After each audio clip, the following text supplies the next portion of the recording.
Okay, so admittedly, this is probably one of the coolest things I remember digging through in this chapter.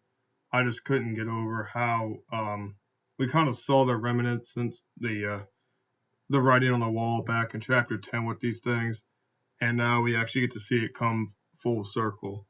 That being said, the statement is show that the 𝘰𝘠𝘰𝘥𝘵𝘪𝘤𝘴, I don't know how to pronounce it, my bad. I'll just call it LW. Potentials equations 10.46 and 10.47 can be expressed in the relativistic notation as the potential for vector for this setup is all these constants and then the eta mu, eta nu, script r nu, where script r mu is defined as the separation distance between the point and the retarded position. Again, four vectors, of course, so we have the time and the zeroth component, and then x, y, or z, and 1, 2, or 3s. So what we need to know is the four vector potential, velocity, and LW potentials. So we have that here.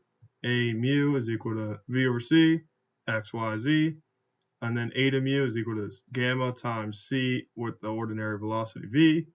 And then these were the potentials for LW that we found back in chapter 10. Now let's see how these things come together.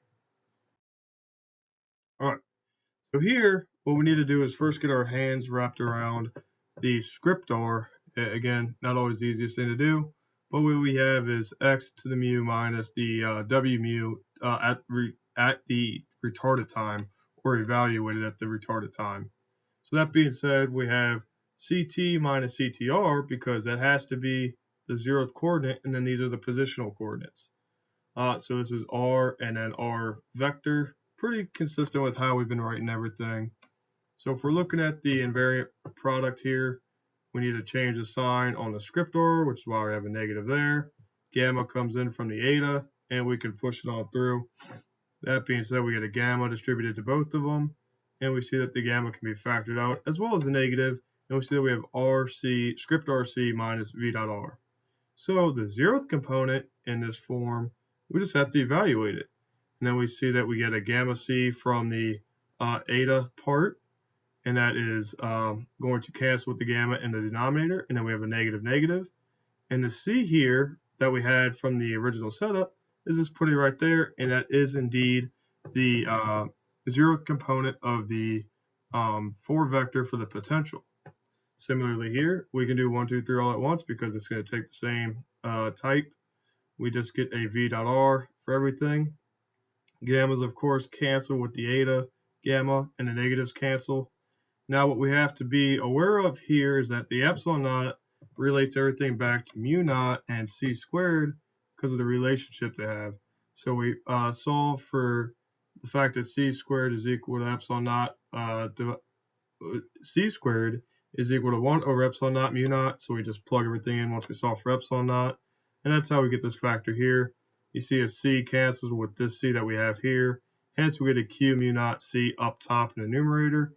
And that's how we get the 3 spatial directions for a vector. Thus, this compact little thing yields the LW potentials. Do you remember how difficult those potentials were to deal with? And now we have a nice compact form, and it makes so much more sense based on this invariant product, how we got to these geometrical interpretations and derived from these geometric observations. And special relativity gives us this wonderful wonderful summary of it all. That is fascinating. I don't know how you don't think that's so freaking cool. But bravo to everyone who made it to this far because this is awesome.